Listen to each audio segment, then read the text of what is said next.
ॐ नमो अरिहन्ताणम्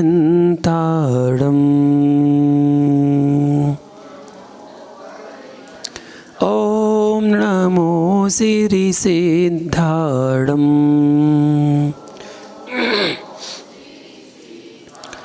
ॐ नमो आयर्याणम्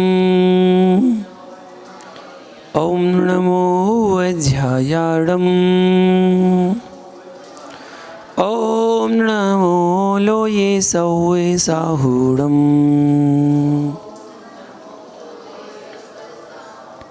जय बोलो अनंतानंद सिद्ध परमेष्टि भगवान ने की मूल नायक श्री महावीर भगवान ने की परम पूज गुरुदेव गणाचार्य श्री विराग सागर जी महामुनि राज्य की चर्या श्रोणी आचार्य श्री विशुद्ध सागर जी महामुनि राज्य की अहिंसा विश्व धर्म की।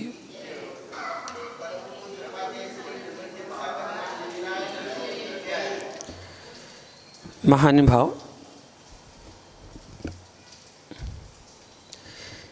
तो कल हमने तो उपवास के बारे में जाना था कि उपवास कैसे किया जाता है, उत्कृष्ट, मध्यम, जघन, सबके बारे में जाना था।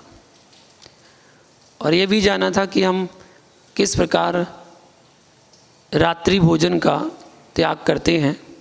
तो जैसा नियम, जैसा हम करते हैं वैसा ही नियम लेना चाहिए, उसमें कोई आनाकानी नहीं किसी प्रकार का।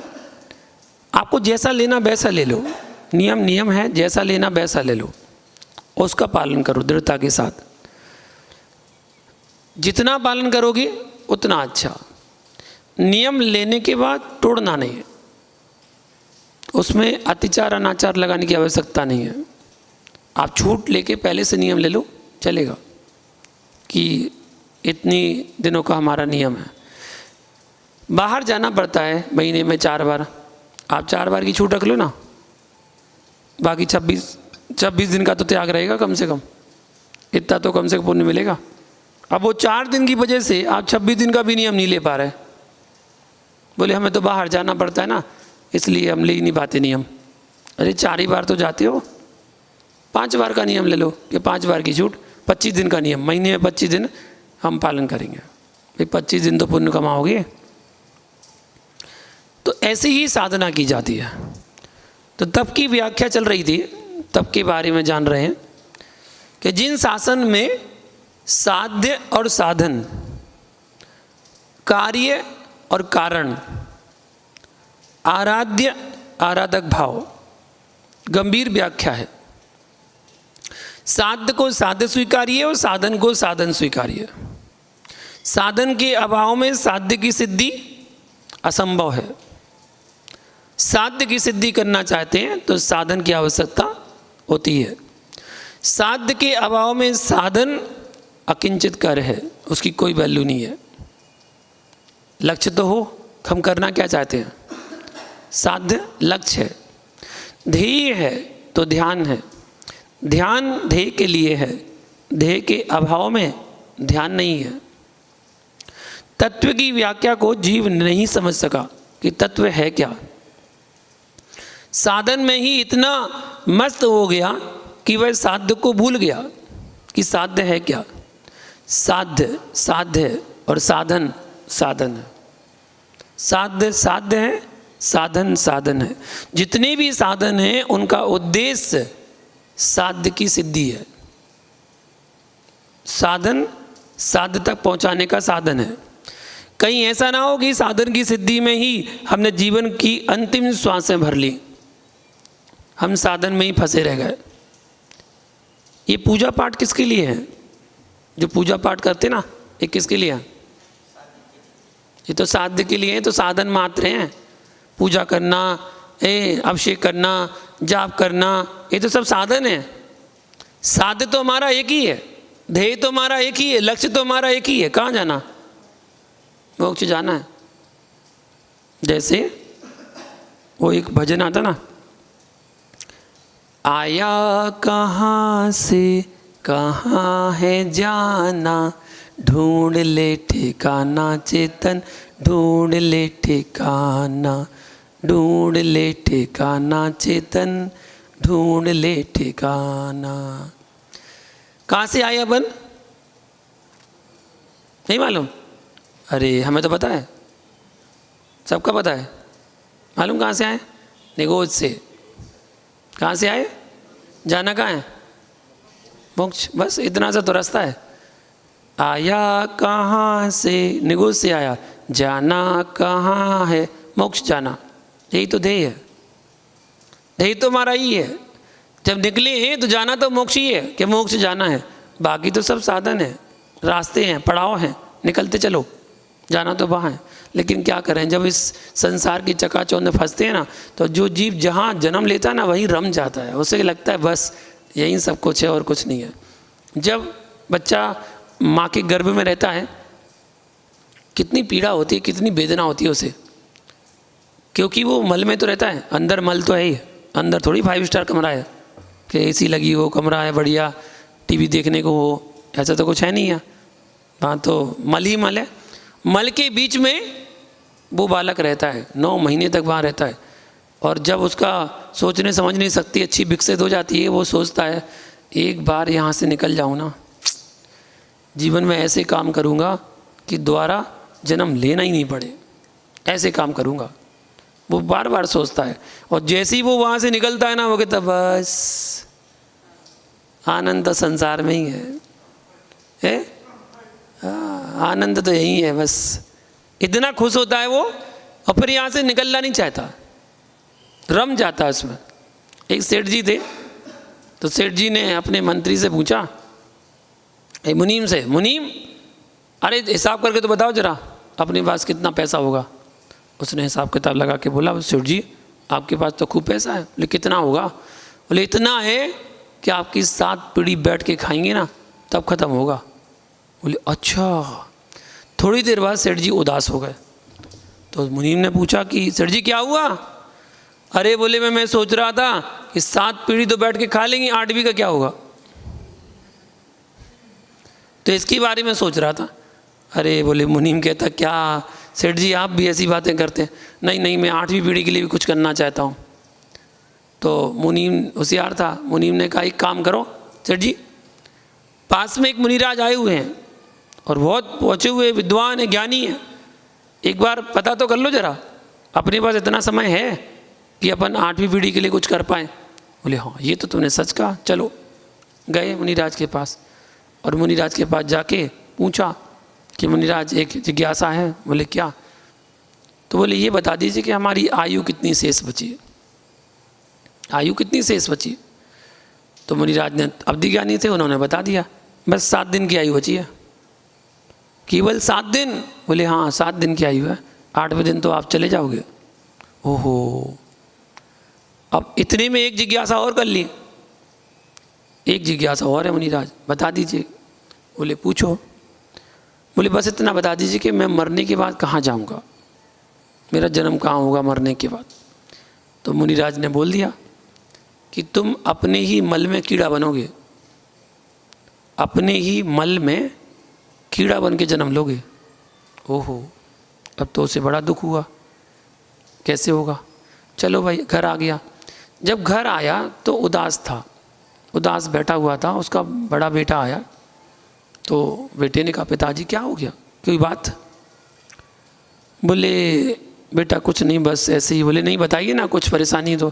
बोले बेटा 7 दिन बाद मैं मर जाऊंगा। तो बेटा ने कहा कि अच्छे खासे बैठे हैं, कह रहे 7 दिन बाद मर जाऊंगा। बोले कुछ नहीं होना पिताजी आपको, चिंता मत करो। बोले नहीं बेटा, मुनिराज के वचन है, नान्यथा मुनि भाषणम, मुनि के वचन अन्यथा नहीं होते। मुनि ने कहा है। बोले 7 दिन की आयु है, 8वें दिन तो चला जाऊंगा मैं। मुझे उसका गम नहीं है। बोले मुझे उसका गम नहीं है, देखो मेरी आयु तो हो ही रही थी, जाना तो है ही, मैं जाना तो ही चला जाऊंगा। लेकिन बेटा गम इस बात का है कि जब मेरा मरण होगा तो मरने के बाद मैं अपने ही मल में कीड़ा बनूंगा, ऐसा मुनिराज ने कहा है, और मुझे उनकी वाणी पर विश्वास है।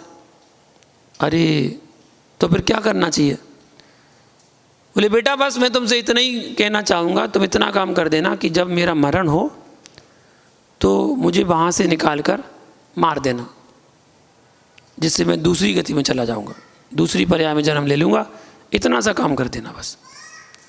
और ठीक है पिताजी। एक दिन निकल गया, 2 दिन निकल गया, रही गई बात हो गई, भूल गया, बेटा भूल गया। और 5-6 दिन जैसे निकले, 7 दिन जैसे निकले, और वो 7वें दिन 8वें दिन सुबह मरण हो गया। अब मरण हुआ तो बेटे को सारे वृत्तांत याद आ गया, अरे पिताजी ने ऐसा ऐसा कहा था कि ऐसा होगा। तो उसे मालूम था पिताजी कहाँ जाते हैं शौच, तो वो भागता हुआ गया वहाँ पर शौच देखने। और शौच में जाकर देखा, जहाँ पिताजी शौच जाते थे, मल विसर्जन करते थे, उस मल में एक ही कीड़ा है बस, और कोई कीड़ा नहीं है, एक ही कीड़ा है। और उसने कहा हो ना हो पिताजी यही होंगे, क्योंकि पिताजी ने कहा था कि मल में कीड़ा बनेंगे, तो हो ना हो पिताजी यही होंगे। वो तुरंत अंदर गया और चिमटी लेकर आया एक, उस कीड़े को पकड़ने के लिए।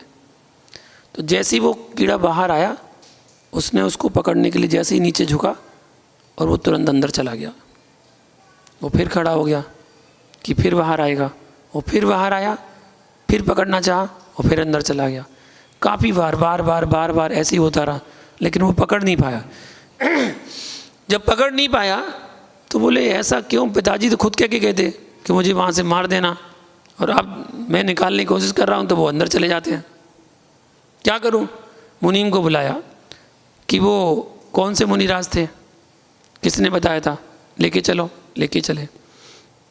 मुनिराज से पूछा कि आपने बताया था पिताजी के बारे में, और वो सच निकला, और ऐसे ही हुआ, पिताजी ने हमसे ये कहा था, अब मैं वहाँ पर करने जाता हूँ तो वो अंदर चले जाते हैं, अब मैं क्या करूँ। तो मुनिराज ने एक शब्द बोल दिया। मुनिराज ने कहा, बोले बेटा ये संसार है, जो जीव जहाँ जिस अवस्था में जिस पर्याय में जाता है उसमें रम जाता है, उससे निकलना नहीं चाहता, चाहे वो कितनी गंदी से गंदी उसकी पर्याय क्यों ना हो, वो वहाँ पर रम जाता है, वो वहाँ से निकलना नहीं चाहता। एक सूकर को नाली बहुत अच्छी लगती है, क्योंकि वह उसी में रहता है और रम जाता है। उसे नाली का कीचड़, नाली का पानी बहुत अच्छा लगता है, उसे लगता है कि मैं एयर कंडीशन में बैठा हूँ, वो उसके लिए वही एयर कंडीशन है, तो वो उसे बहुत अच्छा लगता है। और खाने के लिए उसे मल ही चाहिए, मल मिल जाए तो उसकी तो पार्टी हो गई, उसकी तो पार्टी हो जाती है, तो क्योंकि वो उस पर्याय में है और रम जाता है। एक देव देवी जा रहे थे विमान से, तो एक सूकर से बोला कि चलो, देवी को बहुत दया आ गई है, स्त्रियों को दया आ जाती ना, इसलिए पुरुषों को दया नहीं आती है। तो स्त्री को दया आ गई, तो देवी ने देव से कहा कि चलो इसको ले चलो ना, बहुत कितना देव कैसा दयनीय दशा है उसकी। देव ने कहा देवी तू चिंता मत कर, वो नहीं जाएगा। बोले नहीं आप बोल के देखो ना। ठीक है, अब पुरुष तो होते ही हैं, देवी के कहने पे आ जाते हैं, वैसे तो मानते नहीं हैं, देवी कह दे तो सब मानना पड़ेगा। सो मान गए। ठीक है, पुरुष ने बोला, बोले चल भाई सूकर, तुझे स्वर्ग के सुख देखने मिलेंगे। उसने सुन के अनसुनी कर दी, और देखा ना, उसने सुन के अनसुनी कर दी। एक बार और बोलो ना, एक बार और बोलो ना। ठीक है भैया, फिर बोल दिया, चल रहे हो क्या, चल रहे हो, स्वर्ग के सुख भोगने मिलेंगे। अब सूकर ने बोला, अरे देव काय को परेशान कर रहे, अच्छा बताओ एक बार और, बस रुक जाओ, एक डुबकी और लगा लें थोड़ी सी। एक बार और नाली में लोट लिया उसने अच्छे से। फिर थोड़ी देर वो लेटा रहा। फिर देवी ने कहा एक बार और बोलो ना, एक बार और बोलो ना। फिर देव ने बोल दिया, भाई अब तो चल, हम लोग भी जल्दी जाना है। तो फिर सूकर उठ के बोलता है, बोले अरे देव एक बात तो बताओ, क्या स्वर्गों में ये मिलेगा, स्वर्गों में ये मिलेगा। बोले नहीं, वहाँ तो स्वर्ग के अलग ही सुख है। बोले तुम्हारे सुख तुम्हें मुबारक, हमारे लिए तो यही स्वर्ग है, तुम जाओ। क्यों, जो जीव जहाँ जाता है वहाँ रम जाता है, वहाँ से निकलना नहीं चाहता, चाहे वो किसी अवस्था में हो, त्रिंज में हो, मनुष्य में हो, देव में हो, नारकी में हो। नारकी जी बताइए कौन मरना चाहता है, नारकी जी कोई मरना चाहता है, कोई सोचता है कि मर जाऊं मैं, नहीं। एक नारकी दूसरे नारकी को मारने के लिए भागता है, तो पहला नारकी क्या करता है, अपने बचाव के लिए भागता है, मर जाता है ना वहाँ, मर जाता है भाई, मार रहा है तो भाई वहाँ तो पीड़ा है ना, वहाँ तो दुख है ना, वहाँ तो घोर दुख है, दुख ही दुख है, तो मर जाता है। लेकिन नहीं, वहाँ भी मरना नहीं चाहता, वो अपनी बचाव के लिए भागता है, खूब डर के भागता है। कहीं से मर जाती के वृक्ष के नीचे खड़ा हो जाएगा, कहीं नदी में डूब जाएगा, बैतरणी नदी में चला जाएगा, कहीं कहीं कुछ भी, वो अपना बचाव करना चाहता है। लेकिन क्या कर सकते, वहाँ की भूमि ऐसी है, हर जीव की गति ऐसी ही होती है कि जो जहाँ जाता है वहाँ उसमें रम जाता है, वहाँ निकलना नहीं चाहता। तो जैसे ही मुनिराज ने उससे कहा तो बेटे ने कहा, बोले अच्छा ऐसा है, उसे तुरंत बैराग हो गया। बैराग होकर मुनिराज से बोला, मुनिराज मैं भी दीक्षा लेना चाहता हूँ, ऐसे संसार है मुझे नहीं रहना। उसने दीक्षा ले ली। बैराग के लिए एक निमित्त ही बहुत बड़ा कारण बन जाता है। तो वहाँ पर उसने बैराग को धारण कर लिया। कहने का मतलब जो जीव जहाँ रम जाता है वहाँ रम जाता है। हम मनुष्य पर्याय में आए हैं और मनुष्य पर्याय में आके यहाँ पर रम गए। हमारा लक्ष्य क्या था वो तो भूल ही गए। हमारा लक्ष्य क्या था वो तो भूल ही गए कि हमें तो मोक्ष जाना है। देखिए ये तो वही हो गया, हम जो तैयारी कर रहे हैं ना, अभी कहाँ जाने की तैयारी कर रहे हैं। जैसे एक युवा था, गांव का था, और गांव का था तो उसने बोले चलो दिल्ली देख कर आते हैं, बहुत सुना है दिल्ली के बारे में, दिल्ली देख कर आते हैं। तो दिल्ली घूमने के लिए आया। जब घूमने के लिए आया तो पहले पता किया कि भाई दिल्ली में क्या क्या घूमने लायक है। तो बता दिया कि भाई दिल्ली में बहुत कुछ है घूमने के लिए, भाई लाल किला है, लाल मंदिर है, इंडिया गेट है, कुतुब मीनार है, अहिंसा स्थल है, और भी लोटस टेम्पल है, अच्छा बहुत कुछ है। उसने सब कुछ देखा, थक गया वो, दिन भर घूमते घूमते थक गया। अब जब थक गया, भूख लगी बहुत ज़ोर सी। अब घर से खाना तो लाया था, लेकिन पास में देखा एक होटल है। बोले चलो क्यों ना होटल का खाना खाएं, घर का तो रोज़ ही खाते थे, आज होटल का खाते हैं। चला गया होटल में। होटल में जैसे ही एंट्री की, रिसेप्शन पर उसको 2 गेट मिले। एक में लिखा था इंडियन भोजन, एक में लिखा था चाइनीज भोजन डिश। तो फिर उसने क्या सोचा, इंडियन भोजन तो रोज ही करते हैं, आज चलो चाइनीज भोजन करके देखते हैं कैसा लगता है। ठीक है, चाइनीज भोजन करने के लिए वो अंदर चला गया। जैसे ही अंदर गया तो वहाँ पर 2 गेट और मिले। 2 गेट लगे थे, उसमें एक में लिखा था नगद खाओगे, एक में लिखा था उधार खाओगे। कहाँ जाएगा वो, बड़े अनुभवशील है। 2 गेट मिली, एक में नगद लिखा था, एक में उधार लिखा था। उसने तुरंत उधार वाले गेट में अंदर चला गया। जैसे ही अंदर गया तो वहाँ पर लिखा था कि शुद्ध देसी घी का खाओगे या तेल का डालडा का खाओगे, कौन सा खाएगा? शुद्ध देसी घी का खाएगा भाई, बढ़िया वाला। शुद्ध देसी घी वाले में चला गया। अब जैसे ही वो अंदर एंट्री किया तो फिर 2 गेट मिल गए। उसमें एक लिखा था कि टीवी देखते हुए सोफा सेट पर बैठकर खाओगे या ज़मीन पर बैठ के खाओगे, कौन से खाओगे? सोफा सेट पर बैठ के खाएंगे, टीवी पर देखे, ज़मीन पर क्यों खाएंगे? वो उसमें अंदर चला गया। और जैसे ही वो अंदर गया तो होटल के पीछे वाले गेट पे पहुंच गया। वहाँ पर एक ही बोर्ड लगा था, उसमें लिखा था तुम जैसे मूर्खों के लिए यहाँ कोई जगह नहीं है। क्या लिखा था? तुम जैसे मूर्खों के लिए या कोई स्थान नहीं है। वही तो अपन कर रहे हैं। बाहर से आया था वो और कहाँ चला गया?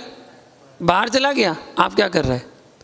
आया जहाँ से वहाँ है जाना, ढूंढा ना ठिकाना चेतन, ढूंढा ना ठिकाना। यही तो कर रहे हैं। हमने ठिकाना तो ढूंढा ही नहीं है ना।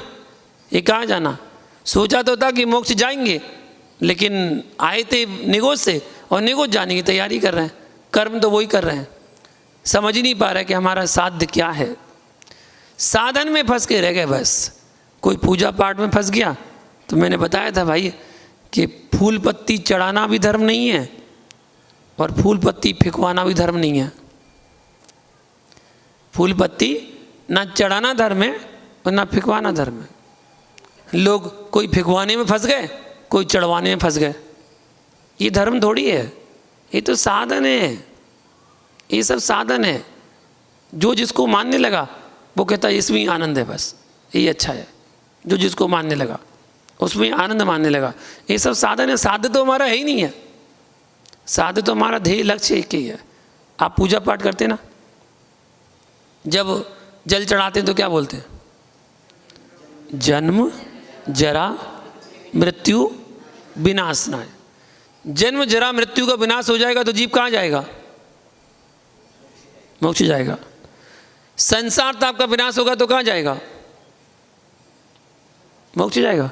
अक्षय पद प्राप्त करेगा तो कहाँ जाएगा? ऐसा कौन सा पद है जो जिसका क्षय ना हो? मोक्ष। काम बाण विकारी भावों का नाश हो गया तो कहाँ जाएगा? मोक्ष। क्षुधा रोग का विनाश हो गया तो कहाँ जाएगा? मोक्ष। अच्छा, मोहिनी कर्म का क्षय हो गया तो कहाँ जाएगा? मोक्ष। और मोक्ष फल प्राप्त है, फल चढ़ा रहा ना, वही तो कह रहा मोक्ष फल प्राप्त है। अनक पद प्राप्त है, कहाँ जाएगा? मोक्ष। बराबर। सब चढ़ा के क्या बोल रहे हैं? हमें तो मोक्ष जाना है। चारित्र सार ग्रंथ में लिखा है दानम पारंपरेण मोक्ष कारणम। दान परंपरा से मोक्ष का कारण है। ठीक है ना? दान देना भी मोक्ष का कारण है। रेणसार ग्रंथ में लिखा है कि जो तीन लोक के नाथ भगवान की पूजा करता है, तीन लोक के नाथ जिनेंद्र भगवान की पूजा करता है, वो तीनों लोकों में पूज्यता को प्राप्त करता है। अब तीनों लोकों में पूज्य कौन बनेगा? मोक्ष। मोक्ष ही होगा तभी तो तीनों लोग के पूज्य बनोगे, भगवान बनोगे। और जो दान करता है श्रावक, वो तीनों लोकों के सारभूत सुखों को प्राप्त करता है। ऐसा लिखा है, सारभूत सुखों को प्राप्त। सारभूत सुख कौन से हैं? तीनों लोग के सारभूत सुख कौन से मालूम? मनुष्य पर्याय। मनुष्य पर्याय में पंचेंद्रिय पूरे होना, पूर्ण होना। ठीक है। उसके बाद जैन कुल में जन्म लिया, उत्कृष्ट कुल में जन्म लेना। उसके बाद देव सद्गुरु का सानिध्य मिलना। उसके बाद पर्याप्त तक होना। उसके बाद आपकी योग्यता होना कि मैं भी सम्यक दर्शन धारण कर सकता हूँ, तो सम्यक दर्शन धारण करने की योग्यता होना, भव्य होना, ये सब सारभूत सुख है। ये रुपया पैसा धन दौलत मकान जमीन जायदाद, ये सारभूत सुख नहीं है, ये तो यहीं छूटने वाले हैं। इनमें से कौन सा साथ में लेके जाओगे? कोई चीज़ साथ में लेके जाओगे? सोना तो महंगा है, सोना ले जाइयो। सोना तो बहुत महंगा आता है ना, थोड़ा बहुत ले जाना, 100-200 ग्राम ले जा पाओगे? कुछ भी साथ जाने वाला नहीं है। सारभूत सुख है तो वो आपका ज्ञान, आपका कर्म, आपने जो कर्म किए ना, वो कर्म ही साथ जाने वाले हैं। इसलिए कर्मों को सुधार लो, वो अच्छा है। हमारी सारी क्रियाओं में लक्ष्य केवल एक ही है, ध्येय केवल एक ही है, साध्य केवल एक ही है। कहाँ जाना है? मोक्ष। उसी के लिए पुरुषार्थ चल रहा है। आप जहाँ पूजा पाठ जो भी कर रहे हैं ना, जाना तो वहीं है। भले इनडायरेक्टली आप संसार के वैभव मांगते हैं। अब आचार्य कुंद कुंद स्वामी ने क्या कह दिया? जो मुनि भक्त विशेषम भुंजदि सो भुंज दे भुंजम संसार सार सुखम कम सो निबाण भुक्तम। क्या कहा? जो मुनि की अवशिष्ट अन्न को प्रसाद समझ के ग्रहण करता है, समझ कर, हमारे यहाँ प्रसाद नाम की कोई चीज़ नहीं होती है, समझ कर, मान लो कि मुनिराज के आहार में से शेष बचा है तो वो कहते नहीं है प्रसाद दे दो, प्रसाद दे दो। प्रसाद समझ कर ग्रहण करता है, संसार सार सुखम, संसार के सभी सुखों को प्राप्त करता है। और कमसो निबाण भोक्तम, क्रम से निर्वाण पद की प्राप्ति करता है। दोनों चीज़ें मिल रही हैं। प्रसाद लेने से क्या हो रहा है? संसार के सारे सुख भी मिलना है और आगे चल के मोक्ष भी मिलना है। तो हमें तो दोनों चीज़ चाहिए ना भाई, संसारी लोग हैं, दोनों चीज़ चाहिए। संसार के सुख भी चाहिए जब तक संसार में है, और फिर मोक्ष भी चाहिए। और दोनों चीज़ें किसके निमित्त से मिलना है? तो प्रसाद के निमित्त से मिलना है। तो जिस चौके में जाओ, आहार देने जाओ या देखने जाओ, ठीक है ना, इंतज़ार करो प्रसाद का। और जैसे ही आहार हो तो बोल दो भैया थोड़ा सा प्रसाद देना। लेकिन प्रसाद वही होता है जो मुनिराज ने लिया है, वो प्रसाद होता है। आप साबुत कोई केला सेब अनार मौसमी कोई दे, ये नहीं, वो थाली में जो बचाओ ना उसमें से दे दो आप। भले एक पीस दे दो, रोटी का पीस भी दे दो चलेगा, फल का पीस दे दो चलेगा, कुछ भी दे दो, बस इतना सा वही दे दो, उतनी चलेगा। वो प्रसाद है। वो भी आपको परंपरा से, एक साथ जुड़ जाता हमारा परंपरा से। परंपरा मतलब आज नहीं तो कल, कल नहीं तो परसों, 1 साल बाद, 2 साल बाद, 10 साल बाद, 1 भाव बाद, 10 भाव बाद, 100 भाव बाद मोक्ष जाएगा, जरूर जाएगा,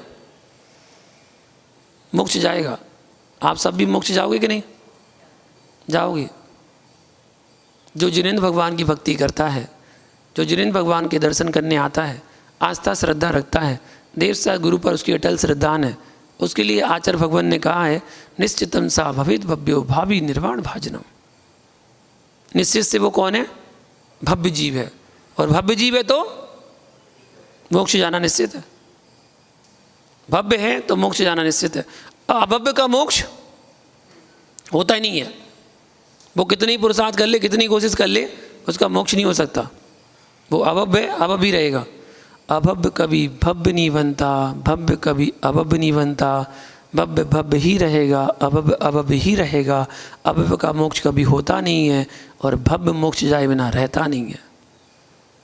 भव्य का मोक्ष होगा।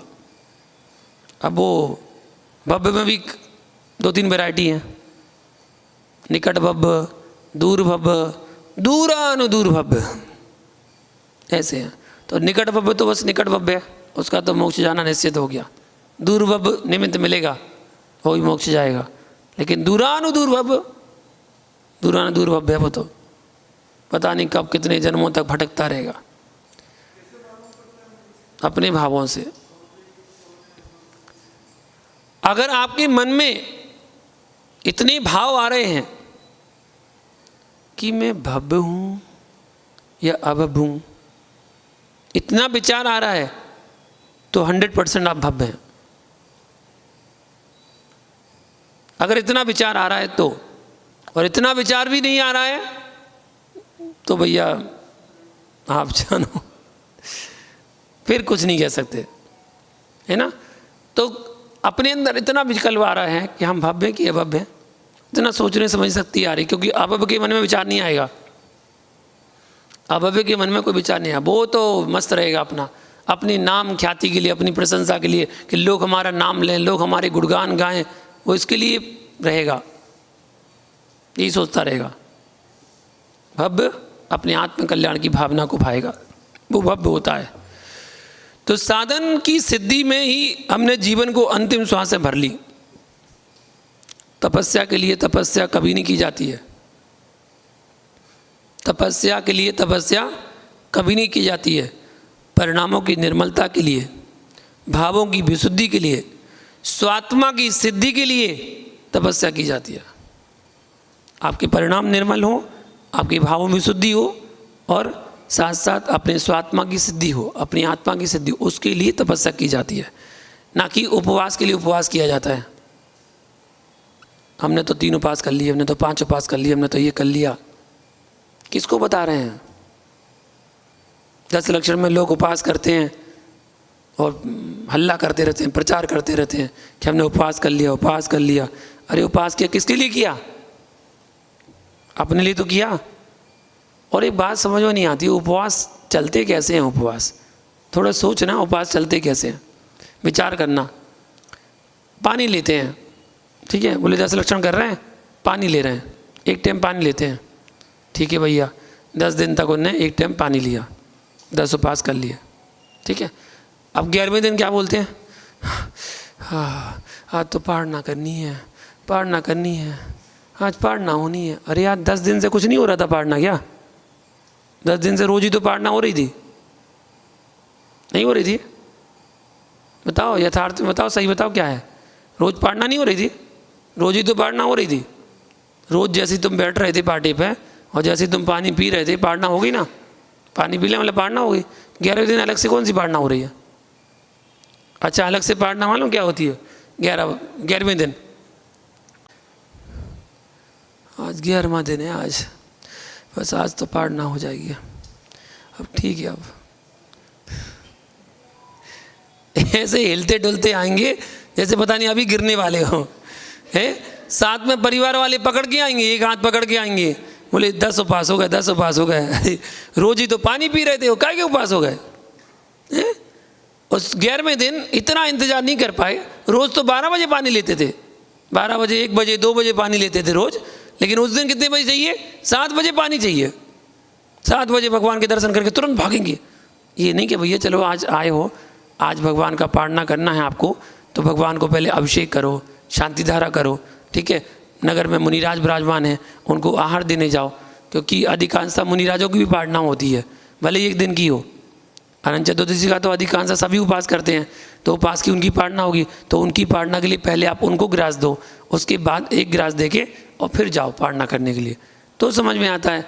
मतलब 7-8 बजे आप पारणा कर रहे हो, 2 घंटे और रुक जाओ, मुनिराज को एक ग्रास दे के और फिर पारणा कर लेना। भाई जैसे 10 दिन तक तुमने इंतज़ार किया पारणा का, 2 घंटे और पारणा का इंतजार कर लेना।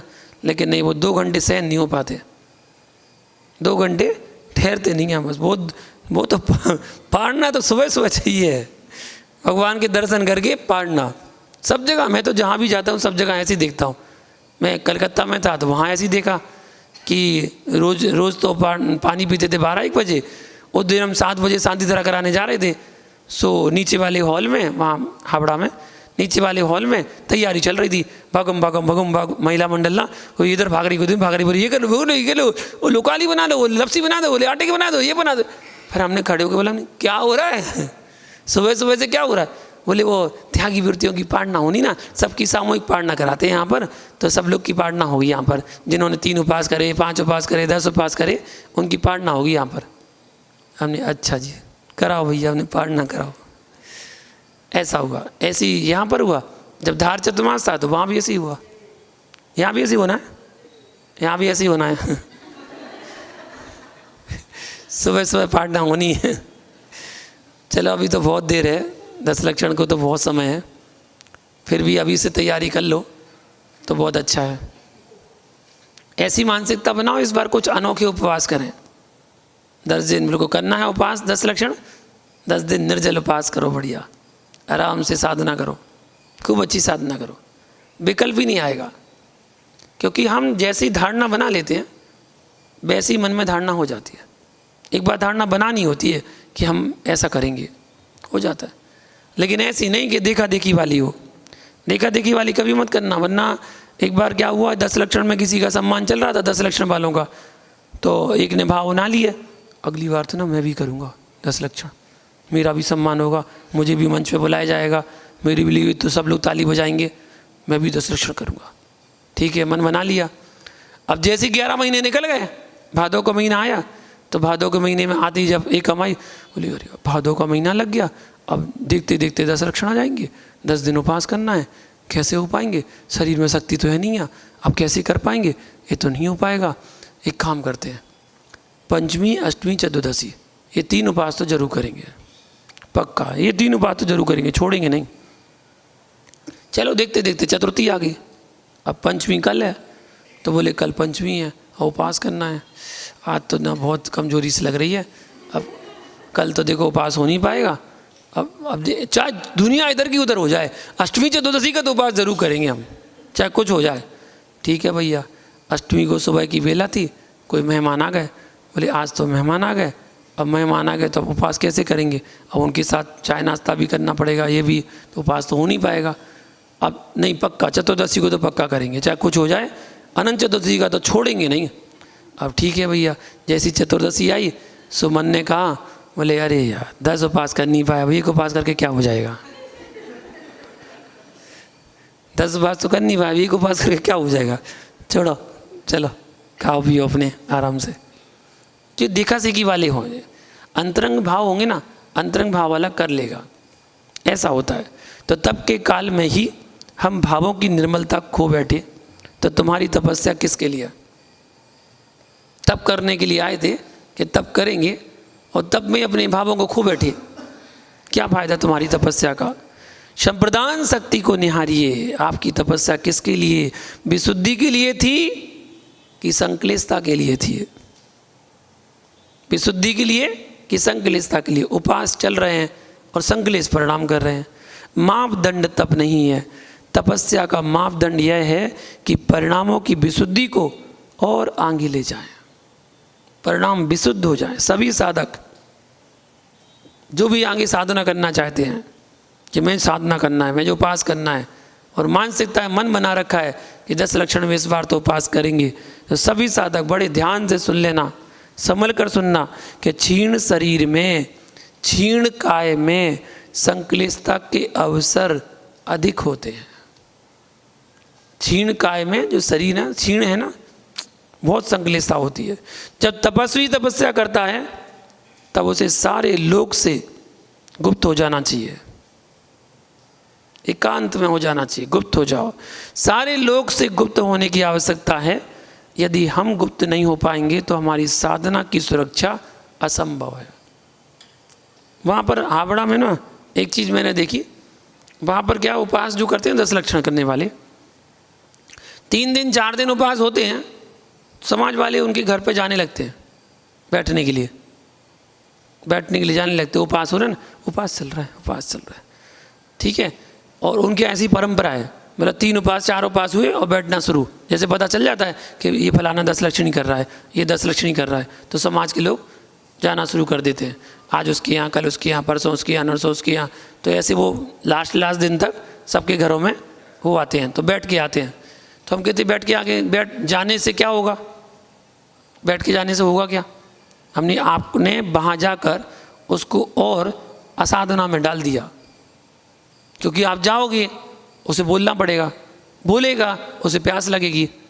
आप अच्छा काम कर रहे हैं क्या? ये अच्छा काम थोड़ी कर रहे हैं आप कि आप वहाँ जाके उससे पूछ रहे और ठीक हो, स्वास्थ्य, साता पूछते वहाँ पर, साता में हो, साता में हो। हमसे लोग आके पूछते थे, हम साता में हो? हमने कि साता ही है, और साता कहाँ है? साता है तब तो यहाँ बैठे हैं, असाता होती तो भाई बैद जी के यहाँ बैठे होते नहीं। अच्छा, साता में तो यहाँ बैठे हैं। ऐसी वहाँ श्वेतांबर साधु वगैरह बोलते ना, श्वेतांबर श्रावक जो भी दर्शन करने आते थे वो कहते थे मत्थे बंदा में, साता में। हम कहते हैं वो साता में, हम साता है, साता है, बढ़िया साता है। तो ऐसा नहीं करना चाहिए, और साधक की साधना में सहायक का काम करना चाहिए। जो साधक है, साधना कर रहा है ना, आप जितना उसकी में सहायक बन सकते हैं उतने में सहायक बनिए। साधक की साधना में बाधक मत बनिए। पता चले बाधक बन के और निगेटिव ऊर्जा दे रहा है उसको, बस ठीक है ना, हो गए ना, 5 उपास हो गए ना, छोड़ दो, ठीक है, तबीयत ठीक नहीं है तुम्हारी, अभी विश्वास बिगड़ रहा है, रहने दो, छोड़ दो। अगर आपने ऐसे शब्द बोले तो आप उसकी साधना में बाधक बन रहे हैं। आप तो जाके बोलो बाकी में क्या आपने बहुत अच्छा सोचा, 10 लक्षण पर्व कर रहे हैं, हम तो जीवन हो गई सोचते सोचते हुए निकल गई, आप 10 लक्षण कर रहे हैं, बहुत अच्छा है, बहुत बढ़िया है, हमारी बहुत अनुमोदना, आपके तप की बहुत अनुमोदना करते हैं, और आपकी साधना बिल्कुल निर्विघ्न हो, अच्छे से हो, है। मैं यही भावना पाता हूँ। आप मत बोलो, वो कुछ बोलने को हो ना, आप मत बोलो, कोई बात नहीं, आप तो आराम से अपनी साधना करो, खूब अच्छी चिंतन करो, अपना स्वाध्याय करो। इस साधना के दिनों में साधक को बहुत स्वाध्याय करना चाहिए, जाप करना चाहिए। ऐसा नहीं कि टाइम पास करना चाहिए। 2 दिन निकल गए, 4 दिन निकल गए, 6 दिन निकल गए, 8 दिन निकल गए, बस 2 दिन और बचे, 2 दिन और निकल जाएं सो हमारे 10 लक्षण पूरे हो जाएंगे। ऐसे 10 लक्षण कर रहे हैं रो के निकाल रहे क्या? नहीं, तब करो, साधना करो तो बहुत अच्छे से करो, तभी उसका लाभ मिलेगा, ठीक है ना। चलो आज के लिए इतना ही समय हुआ। जय बोलो महावीर भगवान ने की। भरत निर्वाण धर्म पंथ साधे बिना नरतिरियंच समांग। 9 बार नु का जाप।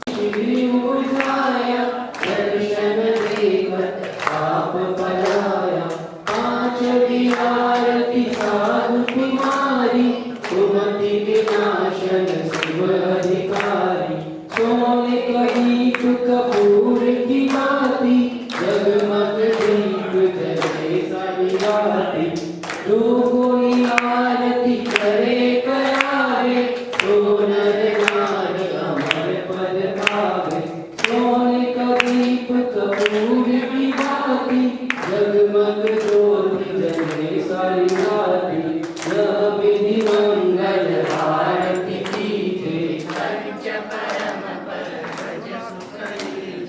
बोले पंच परमेश्वरी भगवान की मुनिश्री की आरती करेंगे।